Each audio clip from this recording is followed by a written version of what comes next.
अपने दर्शकों को दे दे, बिहार में विधानसभा चुनाव के लिए प्रचार तेज हो गया है। कई रैलियों को संबोधित करेंगे गृह मंत्री अमित शाह।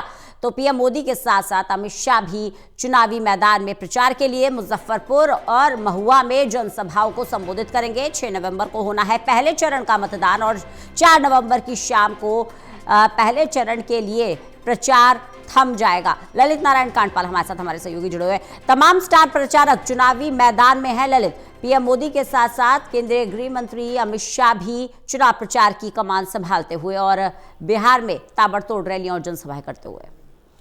बिल्कुल, गृह मंत्री अमित शाह जो है आज लगातार उनकी रैलियां हैं। बिहार में उनकी रैली है, उसके बाद उनका दिल्ली में भी कार्यक्रम है। तो बिहार की अगर बात करें रंजना, तो बिहार में गृह मंत्री अमित शाह लगातार कैंप किए हुए हैं और वो केवल चुनाव प्रचार नहीं कर रहे हैं बल्कि वहाँ पर अपनी स्ट्रेटजी को भी जो है लगातार उस पर नज़र बनाए हुए हैं। और गृह मंत्री अमित शाह, जिन्हें कि चाणक्य कहा जाता है, भारतीय जनता पार्टी का रणनीति बनाने में माहिर, और जिस तरीके से उन्होंने इससे पहले भी वो लगातार जनसभाओं को संबोधित कर रहे हैं।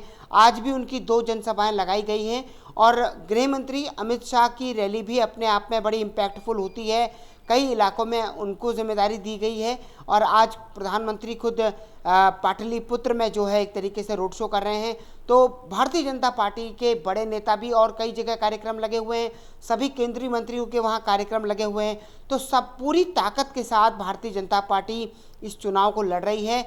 और जैसा कि गृह मंत्री अमित शाह कहते हैं कि वो चुनाव केवल जीतने के लिए नहीं लड़ते बल्कि अपनी आइडियोलॉजी से इस तरह जो शासन करना है और जो बदलाव कर रहे हैं उन सब चीज़ों को भी बड़े ध्यान में रखा जाता है। तो आज भारतीय जनता पार्टी एक बार फिर से मैदान में उतर रही है। 20 साल से भारतीय जनता पार्टी, और कहा जाए तो नीतीश कुमार वहाँ पर सीएम हैं, कभी एनडीए के साथ तो कभी आरजेडी के साथ, तो लेकिन कुल मिलाकर के अभी फाइनली वो इस वक्त एनडीए में हैं और आज जो उनका चुनाव प्रचार होने जा रहा है, अब देखना होगा कि गृह मंत्री अमित शाह आज किन मामलों पर अपनी बात रखते हैं।